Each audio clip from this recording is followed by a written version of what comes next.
And thank you all. I'm going to mute myself.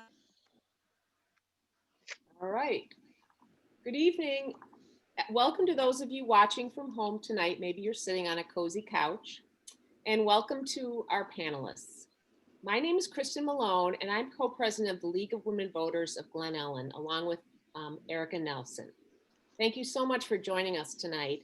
This is our November community meeting, post-election impact, opportunities for Illinois and DuPage County. Tonight, we will be hearing from three panelists. Keith Boeckelman, Chairman of Political Science Department at Western Illinois University. Welcome, Keith. Thank you. He spoke with us about a year and a half ago. I did. We're very happy to have you back, Keith. Thank you. And we love your mom and dad, Leroy and Jane Boeckelman, too. They're great. And your sister, Amy. Yeah. Mary Ozog, DuPage County Board member. And Bill Enright, Glen Ellyn Village Trustee and COD Adjunct Professor of Political Science. Welcome to all of you. And can everybody hear me? Yes. Okay. The League of Women Voters is a nonpartisan organization. We encourage the informed and active participation of citizens in government.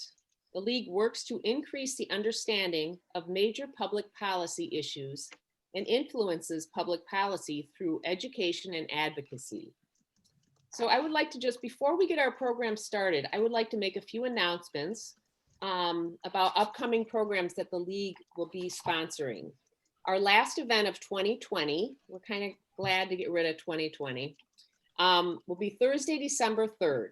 It's our annual fundraiser at the 10,000 Villages in downtown Glen Ellyn. There will be shopping online and in-person shopping from 5 to 8, and then a socially distanced social hour on Zoom afterwards, starting at 8:30. So you can check the League of Women Voters website for further details. Please join us for this. 15% of the sales that evening will go back to the League of Women Voters, Glen Ellyn. And mark your calendars for the first meeting of 2021. It's January 21st. And it's our annual State of the Village meeting with our village manager and village president. We love this meeting. We get caught up on all of the happenings in downtown Glen Ellyn. It's really an interesting meeting and always well attended. And this year, of course, it will be on Zoom again. So please check the website, League of Women Voters, glenellyn.org. So we'll get started tonight. And I'd like to thank our moderator tonight is Karen Daly. And she is our Vice President of Communications. Karen, thank you so much for moderating for us this evening. I'm happy to do so. Hi, everybody. I'm Karen. To say this has been an exciting election season is probably one of the biggest understatements for 2020. So I'm really excited for the opportunity to have this discussion. I'm kind of a political junkie, and so putting the questionnaire together for our esteemed panelists was really interesting, and dug in to do a little bit of a research. As you know, the League is nonpartisan, as Kristen mentioned, and so our mission really is to educate and encourage active participation in the democratic process. Community meetings like this one are exactly part of the mission. And the purpose of this one is really to sort of dive into the impact of the election and what the resulting impact will be on Glen Ellyn, on DuPage, and on Illinois. So there are quite a few things that happened with the election this year. So as we try to sort through this impact, we want to make sure that we understand our nonpartisan approach. And the issue, though, is when you talk about politics, it's hard not to bring partisan aspects into it. So our guests have their own political viewpoint, and we have brought them on here because they hold a very interesting political viewpoint. So we want their views to be known. However, the views expressed here are not necessarily those of the League. So I wanted to mention that. And we are recording this, and we would like, if you share this video in any way, to keep in mind the nonpartisan nature of the League of Women Voters and to not use it in a partisan manner. We also request permission be asked, and you can find more information about that on our website, as well as on the YouTube channel, which this video will be on. So without further ado, I should also mention at the very end of this, we'll have about 10 minutes or so for community questions. So as you're thinking of them, if you want to jot them down, and then there's a place on the webinar to be able to ask questions. So let's go into the very first question that we have. Let me pull up my questions. The first one is just a little bit of a warm up. We wanted each of the panelists to describe or sum up the 2020 election in 3 words. We thought that could be an interesting challenge for them. So do we want to, how about Mary, will you kick us off? I'll kick off, sounds good. You left out one important part of my biography though. I am also a member of the Glen Ellyn League of Women Voters. So This is I just true. wanted to make sure I state that. Okay, my 3 words for the 2020 election are turnout, turnout, turnout. So it turns out in DuPage County, we had 76% turnout, phenomenal. Nearly 500,000, we are a county of about 950,000 people, nearly 500,000 people voted, 491,000, unbelievable.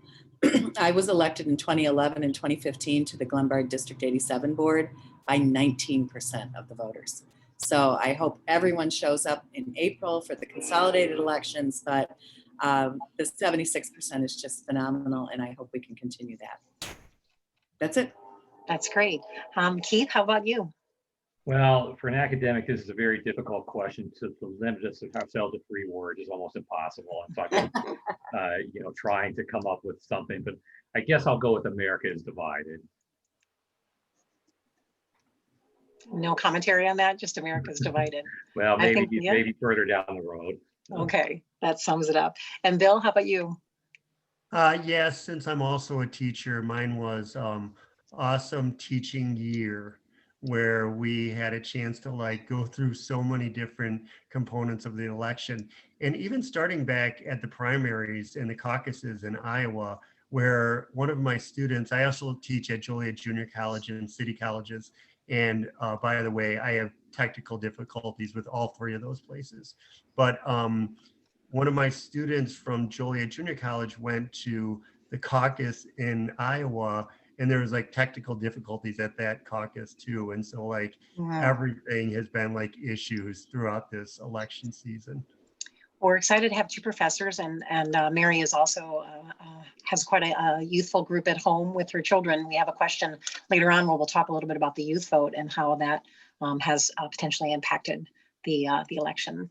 The first question is one that I didn't originally have when I wrote the questions up a few weeks ago, and that is because I didn't realize that the transition from a presidential perspective would be as long as it has and drawn out. So the first question I just have to you briefly is, what impact do you see this delayed transition in the presidency having on DuPage and on Illinois? And let's start with Bill. I think that this delay in the transition isn't really going to be as big of a deal as the media is making it out to be, because in actuality, these people who are going into these positions, that Joe Biden would be appointing, they're professionals and they know this stuff already. They're pretty well read, or else they should be pretty well read in any area that they're going to be moving into. And so I don't really think it's going to be much of an issue. The only area that you could be more concerned with was maybe the national security issues. But again, a lot of times these people who would be going into those areas work at a think tank and are pretty familiar with it, or in academics or something like that. So I don't think it's really going to have much of an impact. And for Illinois, probably not really anything at all. Okay, and Mary? Just as basically, I'm appalled. I am appalled. I don't know in terms of the impact, how significant it's going to be from a county viewpoint, county government funding. I think we need another stimulus package yesterday. But really, this situation isn't really related to that. That's not, when that happens, God willing, it won't be until after the inauguration. But it's just, it continues to add to the rancor that we've dealt with for the last 4 years, and I'm appalled. And all of us who remember Watergate, this is what's going on now. To me, seems so much worse. So, not cool. But I actually agree with Bill in terms of the actual impact. It's just, we don't need any more of this. So. And Keith, do you agree that the impact for the local area will be limited with the I do. I mean, transition? I think I agree with Mary that this kind of slows down the stimulus process, which local governments are in dire need of, and I'm sure she can say more about that.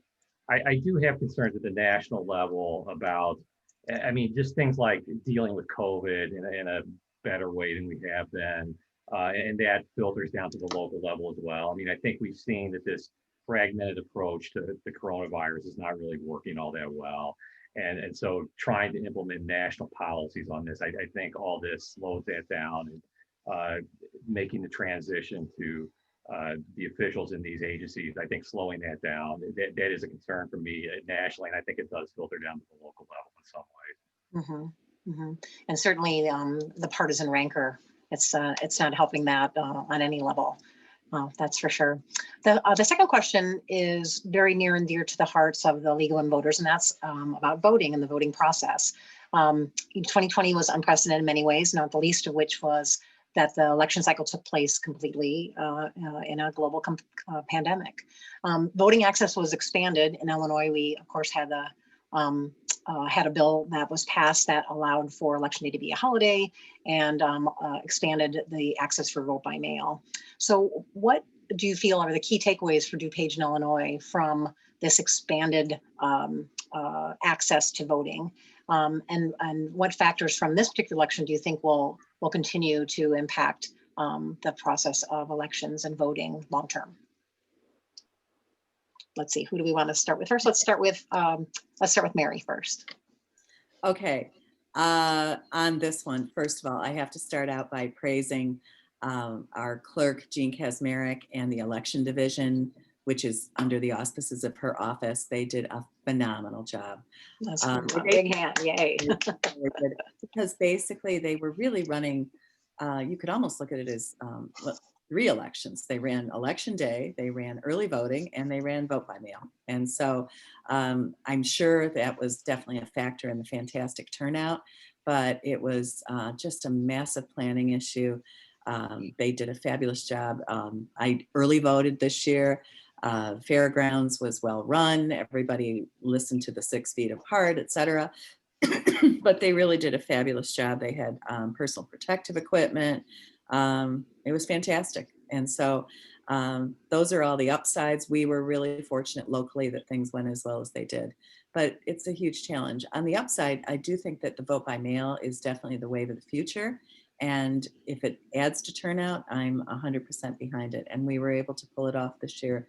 And again, I can't say enough about Clerk Kazmarek and her office. They are just super men and super women. So we were very happy to work with her, and she was very responsive. And with all that she had going on, it was remarkable what her and her staff did. So, unbelievable. Bill, would you like to comment on the voting process, voting in a pandemic? Yeah, well, I agree with Mary, and like they did an awesome job in DuPage County and across Illinois. And the one thing that like sort of sticks out is that Illinois was like well prepared. They had all the envelopes open. They were ready to count everything the night of the election. And then you take a look at some of the other states like Pennsylvania, where they didn't prepare for that, and they didn't like think, oh, we'll open up the envelopes in advance and we'll have everything ready to be fed into the machines. And so like then you have this big delay. And so if they had just followed like the example of Illinois, the election would have been counted and done like days before it was. Absolutely. Keith, anything more to add on the voting in the pandemic? Well, I think we're probably moving toward an idea of going from election day to election season, and that was starting already, I think, where you had more people voting by mail and more people voting early. But I think the pandemic has gotten people even more used to that. So I think that will continue. I think there's a little bit of an irony just in terms of Illinois' voting procedures in general. In Illinois, I think to our credit, we have opened up voting in a lot of ways with automatic voter registration and some of the, and you mentioned the election day vote or election day as a holiday and some of these other things.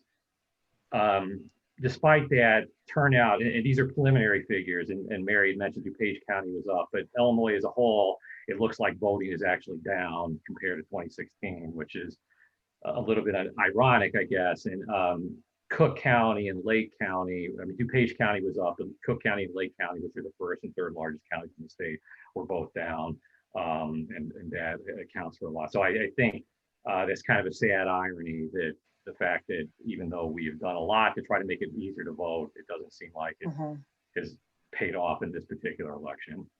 Do you think the pandemic impacted that voter turnout? I think it may be partly that. I also think, I mean, just looking at the states where, and you know, overall, as you know, nationwide turnout was up, but looking at the other states where it was down, it looks like states where there wasn't a whole lot of competition. I think everybody assumed that Biden would win the presidential race in Illinois. The Senate race wasn't super competitive. You know, I know part of DuPage County is represented by, and now I'm getting her name, Lauren. Right. But some of the other races weren't as competitive, and so in Illinois statewide. So I think that also accounts for part of this. Okay. Well, the next question actually deals with voter access, voter suppression, and the Voting Rights Act. So in 2020, beyond the pandemic, which we just talked about, we saw many of the things that might have impacted voter turnout: the prevalence of voting by mail, unprecedented numbers of early voting, voter fraud allegations from President Trump, Supreme Court decisions on issues like drop boxes and ballot deadlines, foreign interference, and charges of sort of fake news. Social media changed the rules quite a bit during the year in terms of how they dealt with voting information. There were new voting rights groups with celebrities all over the place. It was really a cause du jour this year.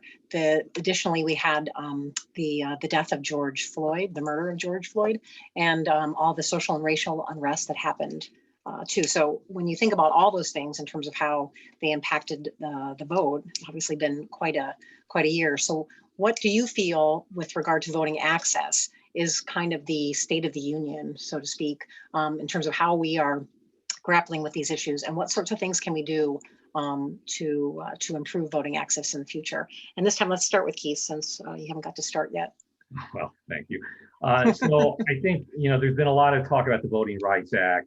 I suspect it won't be passed, particularly with Republicans staying in control of the Senate. So, and what that would have done is essentially required pre-clearance of states that had histories of repressing the vote or suppressing the vote. And so if they want to change their voting rules, they would have to prove that they didn't discriminate against minority voters. With that said, I think you are seeing over time the states acting to expand voter access. And Illinois is a good example. We talked about some of these things, but we hear a lot about the voter ID laws trying to stop access to voting, and that's true. But I think there is another side to that. You know, more and more states are opening up absentee voting. Even some of the deep South states like Arkansas has made it easier to use different IDs to vote. Alabama made it easier to absentee vote last year. You may have heard about Florida allowing convicted felons to vote once they serve their sentence. Now the state legislature is doing everything they can to not make that happen, but I think it's a little bit of a tug of war. But I think sometimes we miss some of the things the states are doing to expand access. And so overall, given that, I guess even though I don't think the Federal Voter Rights Act will pass, I'm somewhat optimistic about states enhancing voting rights states enhancing voting rights. True. Mary, what's your view on voting access and the Voting Rights Act and impact on voters in DuPage County being able to have full and free access to voting? I think in DuPage County, I think we're in pretty decent shape in terms of having access to precincts, vote by mail, et cetera. But I think nationally, of course, we have 50 states, 50 different systems and how we do things. But one thing that I'm hopeful for is citizen action. And I think if you look at what Stacey Abrams was able to do, she lost her gubernatorial bid 2 years ago, I believe, or 4 years ago. But she lost it basically because hundreds of thousands of people were removed, tens of thousands anyway, were removed from the voter rolls and claiming they hadn't voted or what have you. There's just so much inequity. And I think that there can be a lot of citizen activism about this, and that's where she and others too. And I'm afraid I can't name the other women. There was quite a few women actually involved in this in Georgia, and that gives me hope that we can move toward that. But we also have to remember historically, we're only 55 years since the Voting Rights Act of 1965, and we're a big country with 50 different states, and there's definitely work to be done. But the citizen activism gave me good hope from what they did there. And so we saw the results in Georgia. Well, a lot of the Voting Rights Act was struck down 7 years ago. And so I think what's happening now, there's been a number of bills put forward, including what I think they're calling the John Lewis Voting Rights Act. So it'd be great to see that get some traction to put a little bit more meat on the bones. I think, yeah. Bill, do you have a view on the Voting Rights Act and voting access in general? Yeah, well, I totally agree with what Mary said. Again, Mary, it sounds like we're on the same page for a lot of these things. And by the way, I'm also a member of the League of Women Voters, just like you are. And so, but yeah, I was thinking that when I read the question too, that it was like Stacey Abrams in Georgia that really got people to register to vote. So like that's the key to start it out, right? First, you got to get people registered to vote, and then once they're registered, do they show up to vote? Do they actually? And if we're doing like mail-in voting, and especially where some states actually mail a ballot to everybody's house, and then all you have to do is fill it out at your home and then mail it back in. It makes it a lot easier than getting out maybe sometimes during like a rainstorm or cold weather to go to vote. And so those things are going to make it like so much better. And then in addition to that, like this year, I think that there's like just a lot more discussion. You mentioned like George Floyd, and then people who are saying, I need to get out, I need to do something. You saw like hundreds of thousands of people out on the streets protesting. Well, are those people registered to vote, and are they going to show up to vote? And so if you can show up to a protest, then you should be able to show up at the polling place too. This is true. This is true. Shifting gears a little bit, let's talk about the suburbs. We're all deeply ensconced in the suburbs, and the suburbs were a big deal and talked about a lot in the media. Suburban voters had a strong impact on the outcome of the presidential election. I remember Trump once saying, suburban women, please love me. So they were sort of a hot ticket item to make sure that they appealed to the suburban woman. We've seen some movement in DuPage County as well, which has historically been pretty Republican. Throughout my whole life, I can remember even sometimes voting and not even having a Democratic choice when voting for some of the county oppositions. So we've seen DuPage kind of shift into purple or even light blue over the course of the past few years. And in this election, the Democrats became the majority on the county board for the first time in 90 years. That's a long time that DuPage County has been a Republican stronghold. And, I think this is an interesting shift, and I'd like to understand what are the factors behind the shift and what do you see the long-term impact. And I think I'll start with Mary on this one because of her position on the county board. Well, I was elected 2 years ago, and to my knowledge, I am the first and only Democrat who's been elected to District 4. District 4 is Glen Ellyn, Wheaton, Glendale Heights, Lombard, a little bit of Bloomingdale, teeny bit of Lisle. Smack in the center of DuPage County, and it's considered one of the actually ruby red districts of the 6 districts. And so what really encouraged me, first of all, I have a lot of Republican friends. I've pulled Republican ballots. I've been here for 34 years. But what really encouraged me though is that it was who was I, what experience was I bringing? I am a Democrat. I've always been a Democrat. I often thought I was the only one in DuPage. But what I'm really pleased about is that one of the things I used as a talking point during my candidacy, single party government serves the party. I really do believe that. And frankly, when you only have one party, I'm sorry, I think you're kind of close to Russia.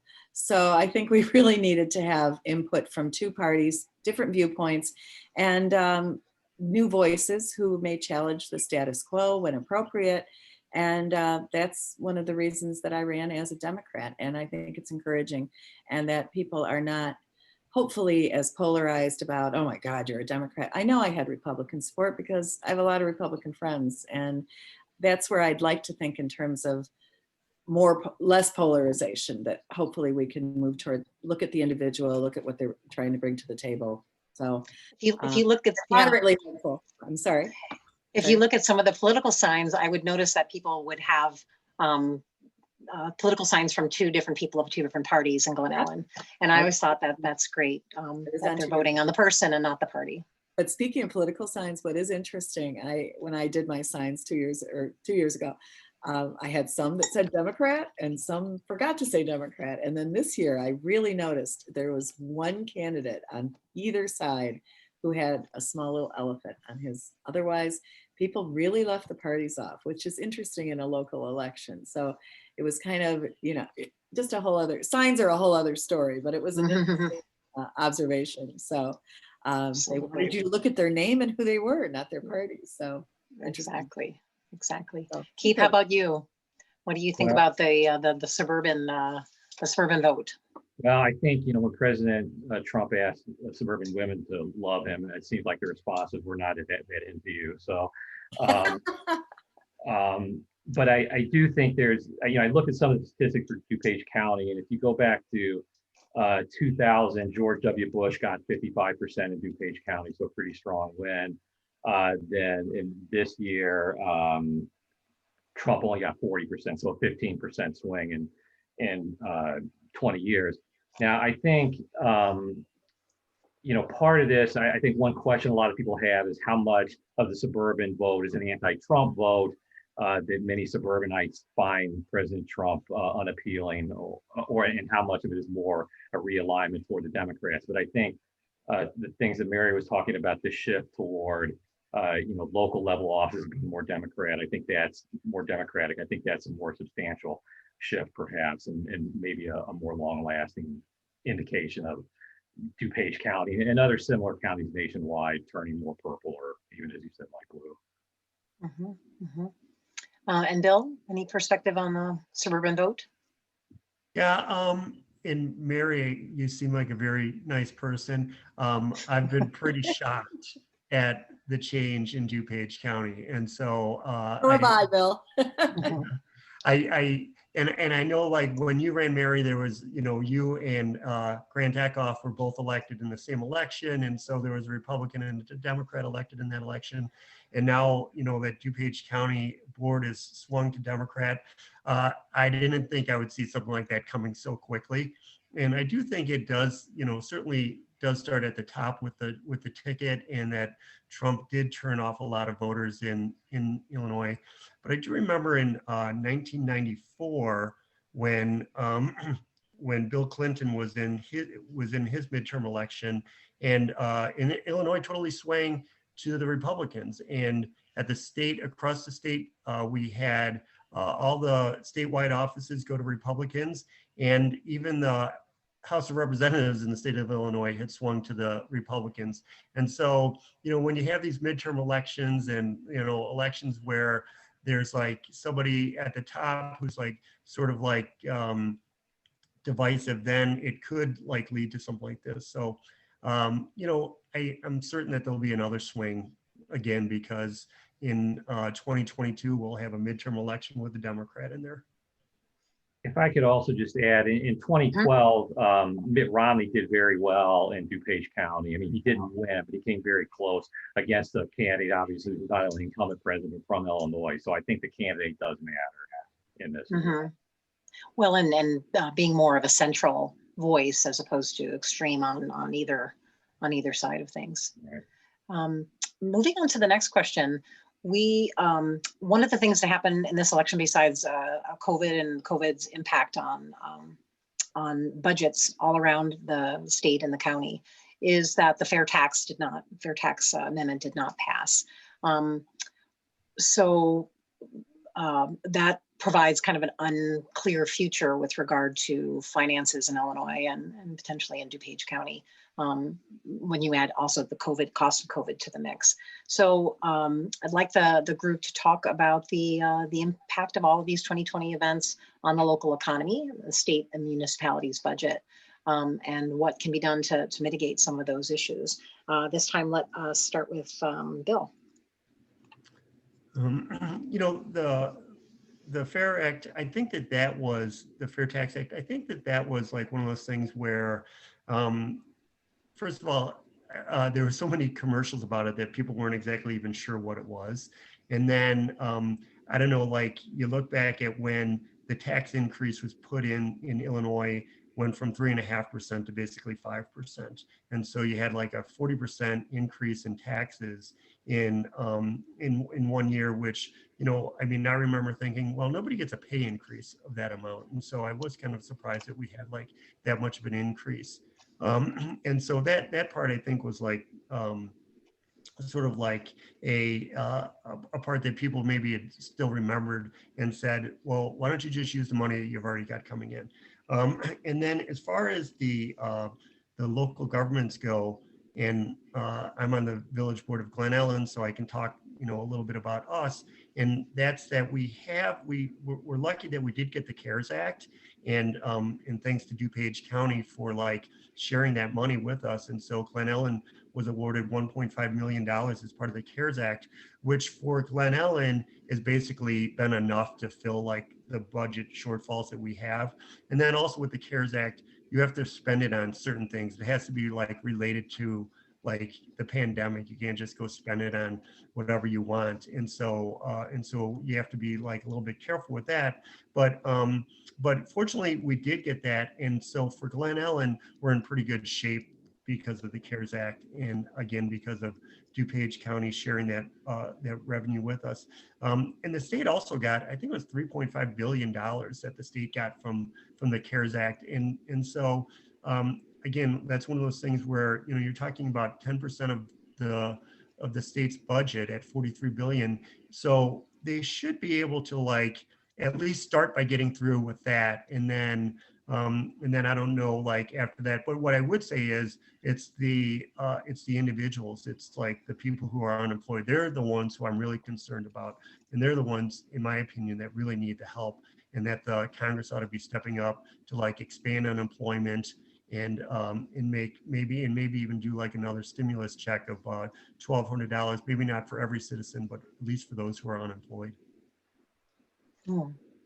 Keith, what's your view on all of the mitigating factors on both Illinois and local budgets with regard to both the pandemic as well as the failure to pass the fair tax amendment?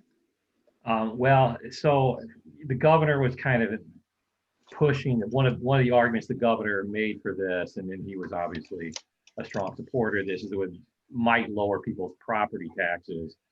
And so I guess that implies the opposite might be true, since it did not pass. People might be looking, and I'm sure Mary knows more about this, you know, at the county level and what we're looking at. But I think it does put a clear strain on local budgets in addition to state budget. I think, you know, local revenue sharing, aid to school districts, things like that, it's all makes it more difficult for the state to provide those kinds of things. I guess, you know, again, from the school district point of view, DuPage County, Illinois, as you probably know, put in a system a few years ago that tried to bring up some of the property tax poor districts, which is probably not DuPage County in general. And so, you know, to the extent that the state doesn't fund that, it does affect school districts, but it probably affects them maybe in other parts of the state more than DuPage County, frankly. I think one other thing, you know, we've been talking about the stimulus and whether that will happen, and I don't think it will happen until at least after the president's inaugurated. But another thing that's been kind of thrown about that I think does affect DuPage County is and in fact, the property taxes is just limited, or the cap on the state and local property tax deduction at the federal level, and so that's capped at $10,000 now. there's some push to overturn that cap, and I think that would maybe make, if there were property tax hikes, it may make them a little bit more palatable to people if you can deduct more off of your taxes from this. Mhm, mhm. I think that the DuPage perspective, Mary, will be interesting to hear since you're kind of deep in the weeds on the budget for DuPage. Well, on Tuesday, we expect to be passing our fiscal year 21 budget, and it will be balanced. Obviously, we got about $161 million in CARES money. I believe about 45 million of that went to local municipalities. Health department, it went in many different envelopes. But one thing that we were presented with last week, it's really, there's so many impacts, and it's difficult to say where things are going to land. But we were asked to raise our motor vehicle tax, our local motor vehicle tax, from 4 cents to 8 cents, and that hasn't been raised, I believe, in 30 years. But I'm wrestling with this one because it would be used toward transportation infrastructure. We have roads to build, bridges that need repair, etc. But I'm wrestling with this one. We haven't made a decision yet, but it seems like it would be a real impact on those who are not able to stay home and work, and first responders, retail. People are keeping things going for us, and that doesn't really sit too well with me. But Mary, that's a gas tax, right? That's the yeah.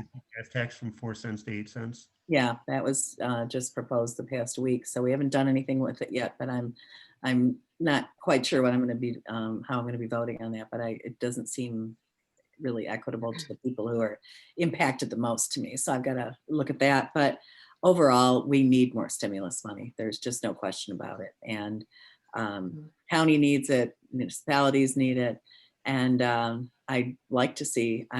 I hope it passes. I just think the impact on families, people who are getting that $600 a week, et cetera. These are really difficult times, and want to do the best we can budget-wise. But I think this really has to come from the federal government. So fingers are crossed that they'll do. Well, I know that the board has also been talking a lot about help for restaurants who are really feeling it, particularly with going back to stage 3. Tuesday, we passed another $2.5 million. Tuesday, we had a special meeting at 4 o'clock, and we did pass another $2.5 million phase 2 special grant program. And the portal was open the next morning. I'm not sure how long it took to close that portal, but the previous grant we'd given out was about 3 weeks before that, same amount. And that portal closed in 80 minutes or something along those lines. So the need is great. The need is just is huge. So order out whenever you can. Carry out. That's right. It's really difficult. So that's right. That's right. Yeah, Support local businesses. One thing that Glen Ellyn did do, which, it's not like we're doing anything big for the community, but we wanted to try to come up with something that people could do outdoors. And of course, we've got Lake Ellen and Glen Ellyn, so you can ice skate on there in the winter, but you never know if it's going to freeze. And then you don't know like what the park district's going to do.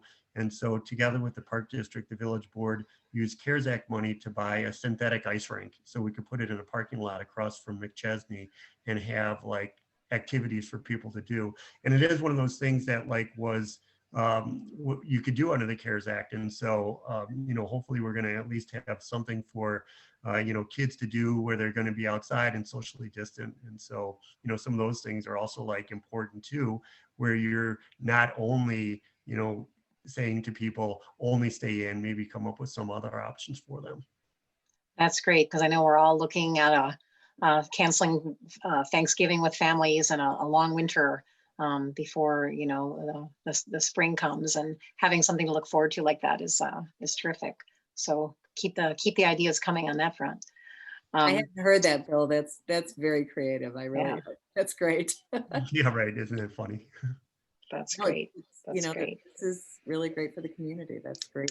Great use of the CARES money. So exactly. exactly. Yeah, again, Um, like Glen Ellyn, sorry, Corinne, just That's one fine. other thing, like Glen Ellyn has been pretty fortunate that we haven't been impacted as widely as some other communities. And so, you know, for us, it's not as severe, but, you know, I know certainly that there's other communities that are suffering a lot worse than like Glen Ellyn and Wheaton are. And so I agree that this CARES Act money has been like a godsend for some communities. And at the county level, there's been specific grants made to various towns who are impacted, basically having much higher rates of the COVID spread. And so there's been special grants to several municipalities, which is we're trying to address. It's just coming at us all the time, but we are trying to address specific towns where there's really tough impact. That's great. For the audience, we have about 3 more questions left. We're doing great on time. If you want to think about what other questions you might want to ask, I don't know if Erica, if people are putting questions in at this point, I just want to have a little mid-break reminder. If people have additional questions, we will have, you know, probably about 10 minutes or so, maybe more, depending on how juicy the rest of the questions, the discussion goes. We have one right now, Karen, and Okay. it's related to fair tax, so we'll come back to that. And Okay. again, encouraging people to go ahead and put those questions in. Terrific, that's great. The next question, we touched on briefly when we were talking about the suburbs and how purple we've become, but polarization has been just something that's, for me personally, very heartbreaking to see what's going on with this country. Nonpartisan is a hallmark of the league, and bipartisan cooperation is really important for every single issue that we've talked about so far, and ones that we'll continue to talk about. But escalating polarization in the US, many who are really deeply entrenched see other views or other political parties or other ethnic groups as a threat. And partisanship is often seen as patriotism, but this has really sort of hurt progress on many issues, such as dealing with things like climate change, our approach to this public health crisis, how we allocate budgets, redistricting, you know, many other topics. So it's a view that that we really need to tackle, and I know that President-elect Biden has said that approaching things in a bipartisan way is important. But in your view, or within your current role, what can we do to improve bipartisanship and find common ground, either with your students, with county board, even just in your community and among your friends? Let's start this time with Bill. Yeah, for me, I would say try to look at issues like independent of like who the person is that you're dealing with. And so, you know, like a good example for me is sort of like the trade programs that Donald Trump's put in. And when Trump was running and he was talking about like that we're going to, you know, put China in its place, and there's going to be tariffs and things like that. And I work with China. I work with students in China. I've been to China many times. And I was like, oh my gosh, those people in China are going to flip out. This is going to be a terrible trade war. It's never going to work out. And in actuality, it's actually gone decent with the trade war. And especially that now China's agreed to buy like $150 billion more in products from us, like farm products and liquid natural gas and things like that. And so like for that, I was like, oh, that's something that did work out well. But then there's plenty of things that Donald Trump does that I don't agree with too. And so there's like this discord where anything that they say, you have to go against it. And that shouldn't be the case, because there's some things that did work out well, and there's some things that didn't work out well. You know, you can say like the tax cuts were like a bad idea because it added to the budget deficit. But at the same time, there was this growth in the economy, and there was like, even though, you know, unemployment was already at 4.5%, it went down to 3.5%. And so there are things that like come out of it that if you look at them individually, you might say, you know what, that was a good idea, rather than like taking, you know, a negative view towards everything. But in how people get information is also influencing their perception of what one side is doing. Totally. What can be done to help to clarify even just where we get our facts? Yep, they need to take political science class at DuPage or Joliet Junior College, or I guess Western Or Illinois also. Western Illinois. Yeah. And yeah, of course, right. Like the media, they're so divided, and they focus, the negative side on Trump from, CNN, and the positive side for Trump from Fox News. And so, you have to try to be able to like sift through that and read more than just what you're hearing there. Go to the newspapers or the magazines and try to read the full story and like look at the numbers and see like how it really does add up, rather than just this is what Trump says, I hate it. Mary, what do you think we can do about this alternate reality of people who can't necessarily see the forest for the trees because they're so meshed in their own viewpoint? Have you met some of my extended family? Mine too. You're happy that Thanksgiving was canceled? It's a challenge. It's a real challenge. And the problem is, I guess, my prior experience, 8 years on the Glen Board, nonpartisan. Once you are in a partisan situation, there's the work, which is interesting and generally gets done in a bipartisan fashion, and you work with your colleagues, et cetera. But then there's the other stuff. And in terms of being an elected official, that's a real challenge, because it's kind of a dog eat dog world out there, and you have a seat that somebody else had in the past and somebody else is going to want in the future. So it certainly changes your perspective on, so I'm working hard to enjoy the time that I have right now. But, I do know a lot of people. I am friends with Republicans. I know Republicans supported me. And what I do want is, at least interpersonally, to try to encourage that kind of dialogue. But I have to say, with such a polarizing president right now, it's been a real challenge, especially these last 8 months. I also should admit to the gentleman, I have a degree in political science that I earned in the last century, but I've never seen anything like this. I lived through Watergate, et cetera. This last 8 months, in terms of how government should work, has really, I'm sorry, it's been appalling. And this is where you need national leadership. And we really haven't faced something like this, I think, since World War II, in terms of its general, global, meaning everyone is impacted in the country, especially by this point. So I'm looking forward to January 20th. I have to admit that. So hopefully we can move towards something a little bit less divisive, I hope. But I would argue that it's on both sides also. Like, you can't just say that it's only like on the Republican side or the Democrat side. Both sides have, Absolutely.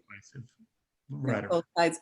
We need to maybe listen more to more viewpoints, and that's also where the media gets to be a problem too. I've several times, not more than several times, I have to say, I watch CNN, and more than once I've said recently, they've given up. They're just, this is what they do. This is how they're speaking. And, and it's one thing if you know that and you say, all right, their objectivity is not there anymore. And that's okay if you're watching that and you can make that informed decision.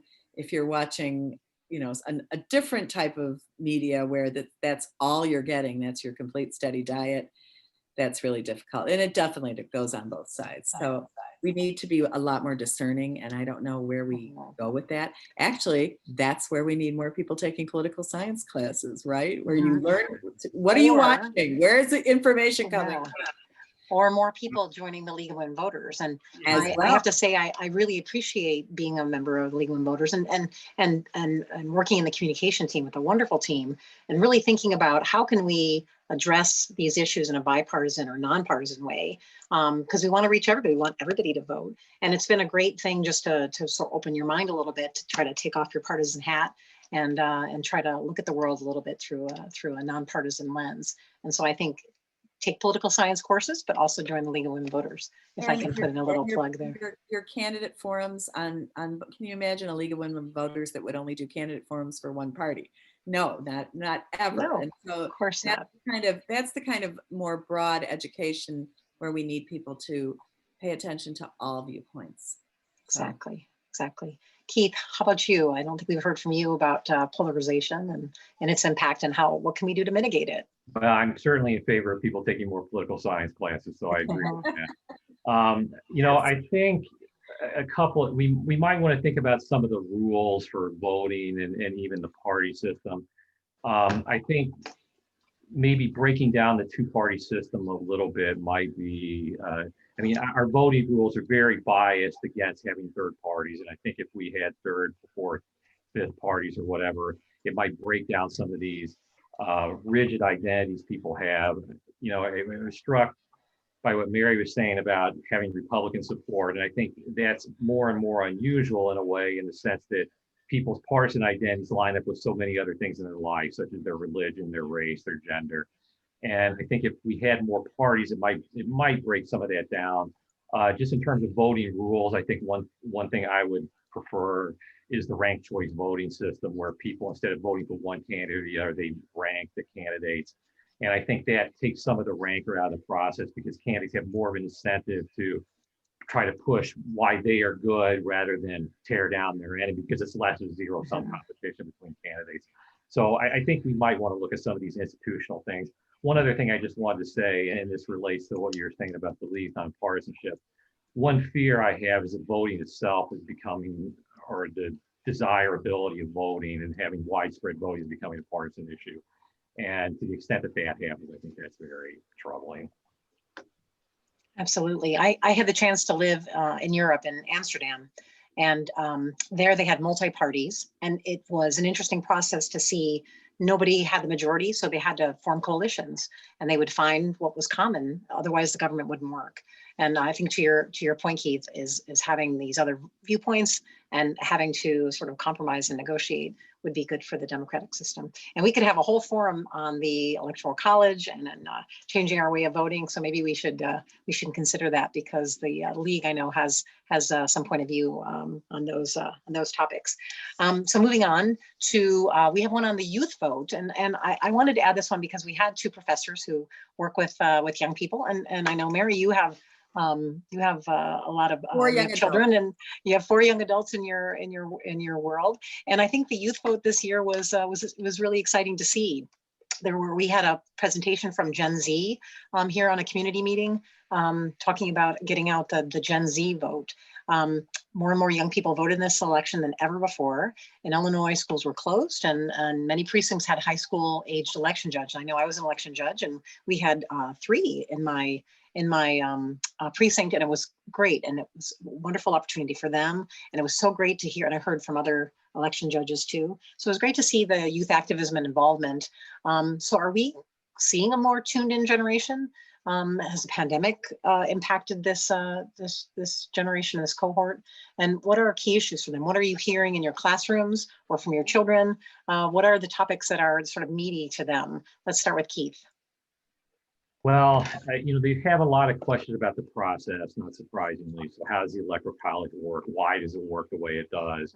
I have those questions. And so, also in the aftermath of the election, what's going on with some of these challenges? We have a fairly diverse student body here, even though we're kind of in a rural setting. And so there's a lot of questions about, or concerns about, Black Lives Matter and racial. There was a lot of concern before the election about possible violence. Honestly, a lot of students were afraid, frankly, that there might be violence in the aftermath of the election, or even during the election, which is sad, obviously. I think, I certainly, one thing I run up against a little bit is a sense of dissatisfaction they have both with the choices and the political system more broadly. And I think they feel somewhat frustrated by their ability to have a voice and how to express that. Should that be through voting, or should it be through protesting and things like that. And so those are some of the questions that we deal with and talk about.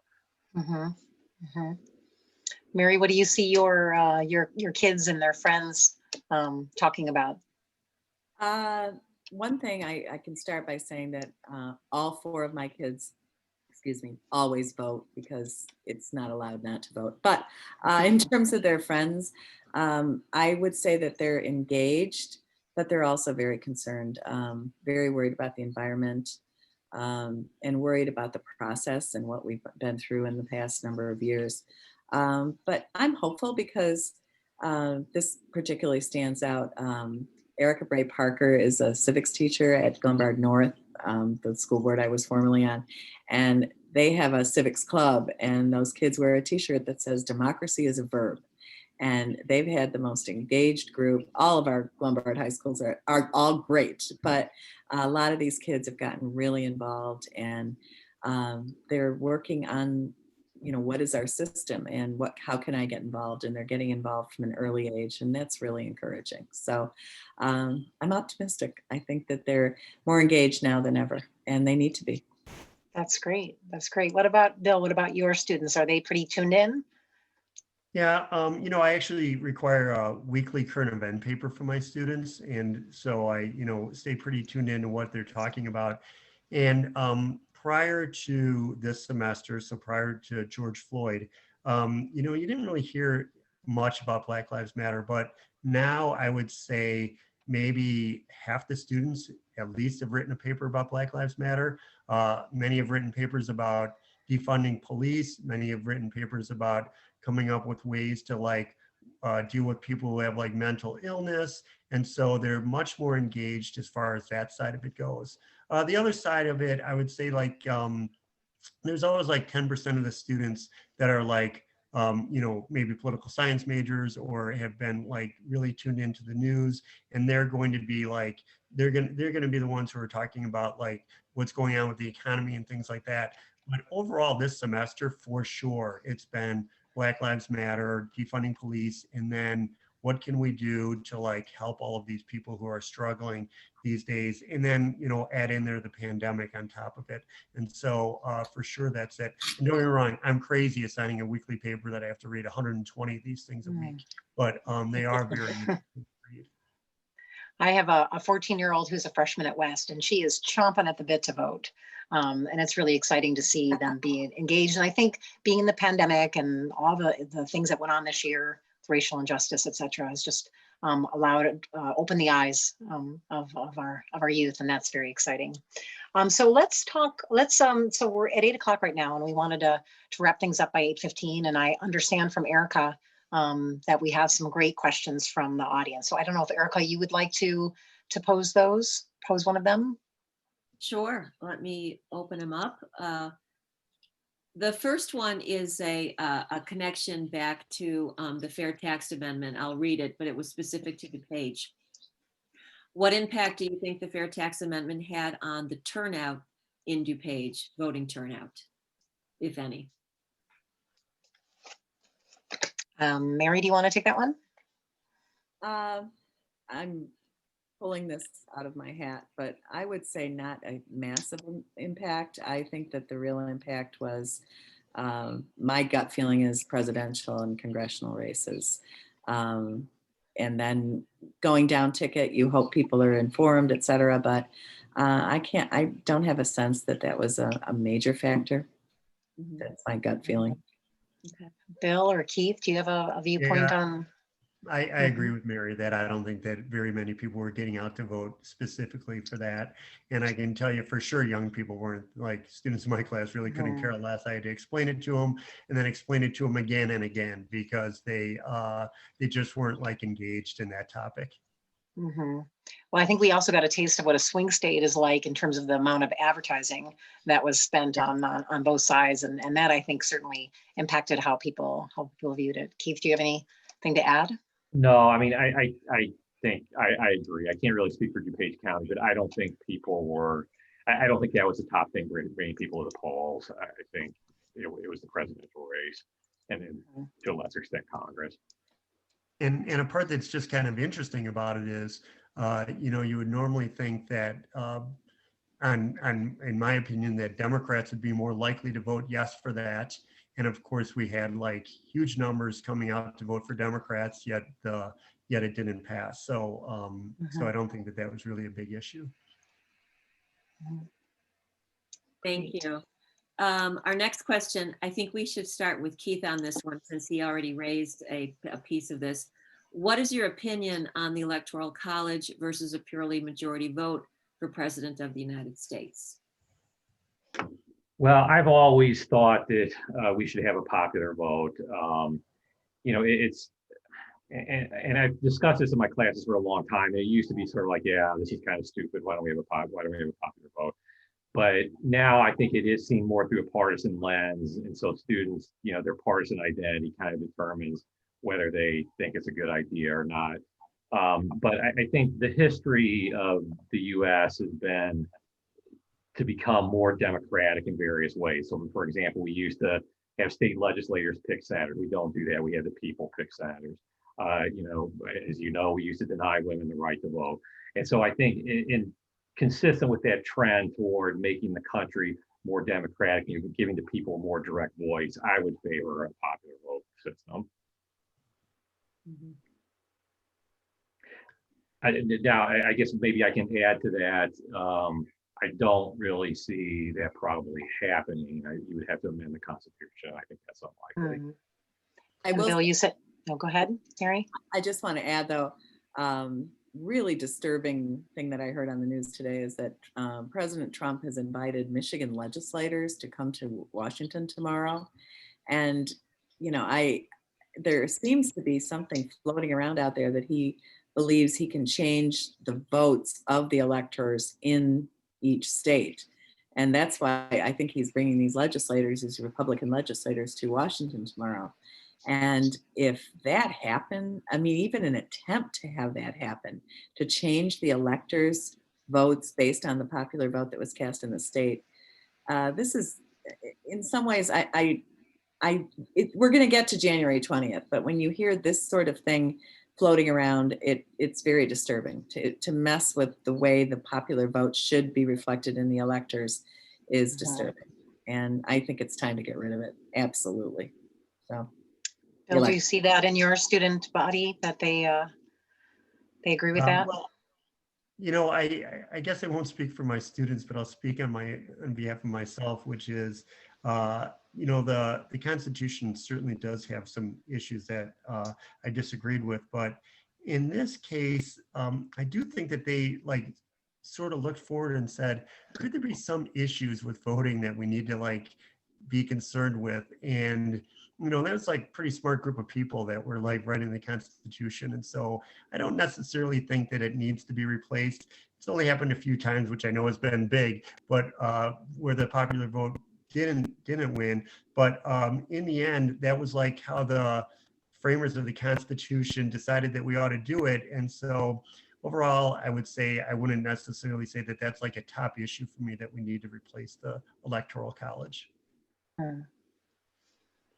Well, I remember seeing that it was going to, there was even I think 2000 before 9/11 happened, that there was a bill that was being considered, and it had bipartisan support. So there is, I think, if you think about even states like Illinois, where, you know, our vote doesn't really matter because it'll always turn out our electoral college to Democrat, just in principle.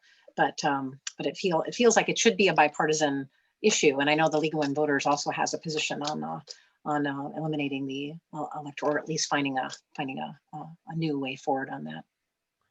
Well, Erica, Ronald Reagan won Illinois with the landslide, so you know it happened. Yeah.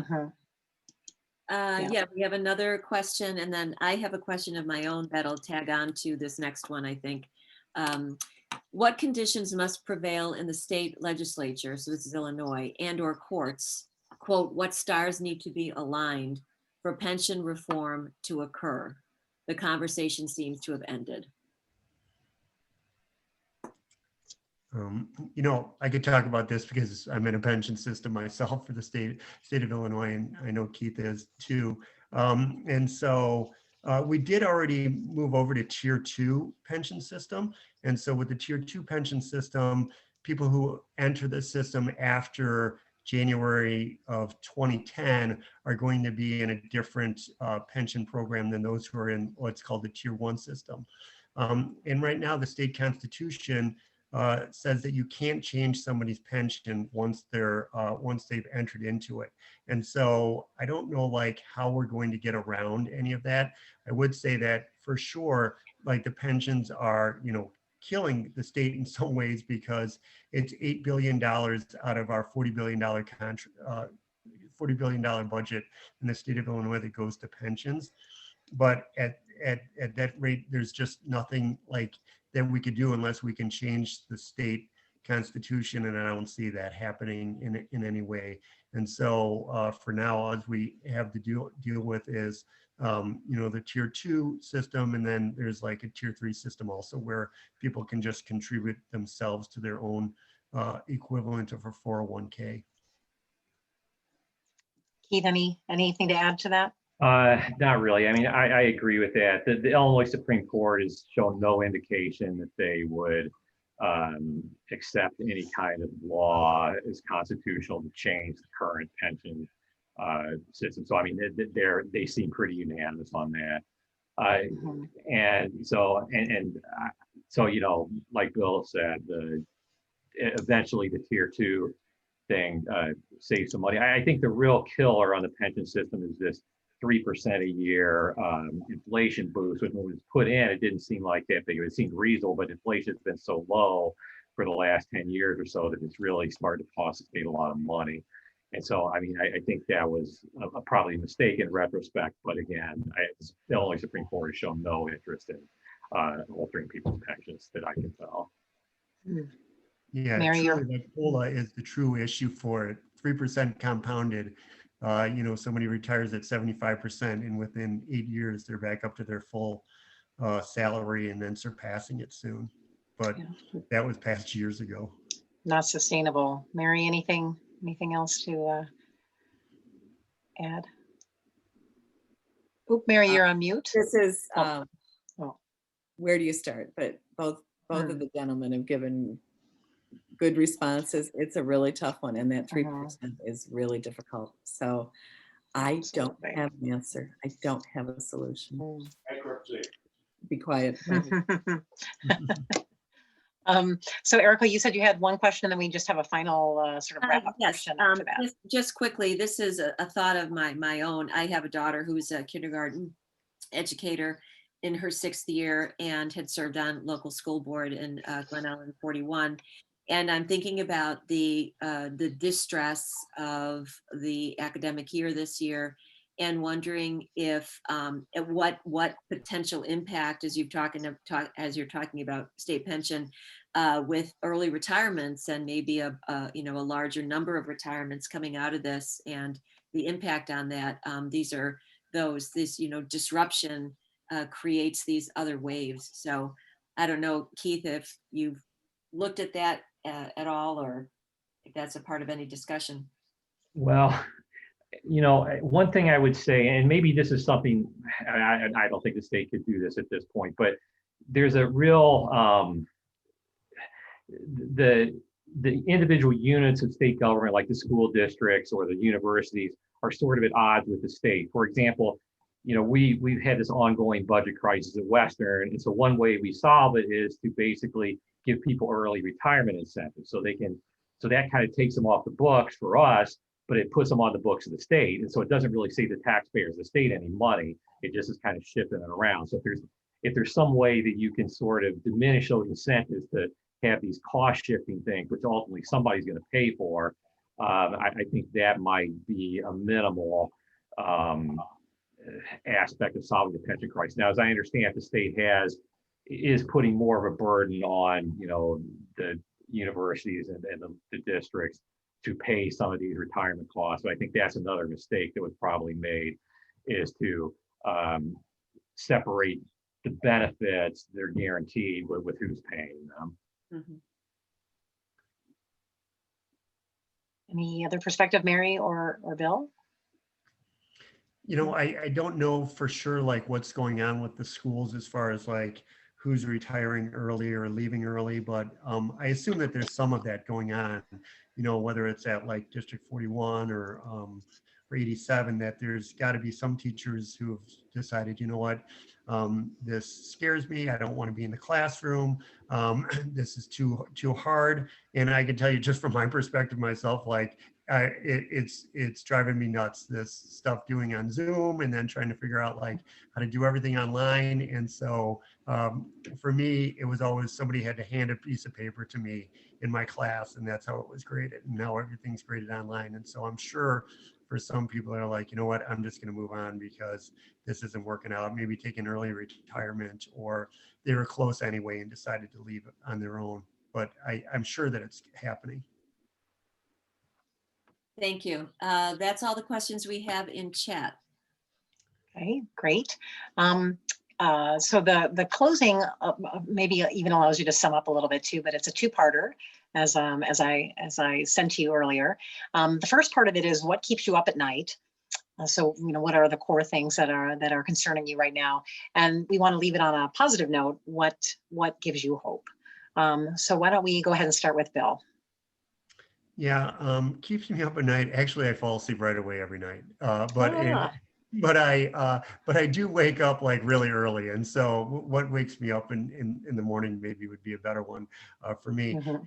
And for me, like just nationally, certainly concerned about what's going on with the pandemic and how we're going to deal with like this crisis at this point, where we have so many new cases every day, and then dealing with the hospitalizations, whether or not they're going to be able to handle all the patients coming in. And I have some friends who are doctors who've been telling me that, you know, they're overrun at some of their hospitals.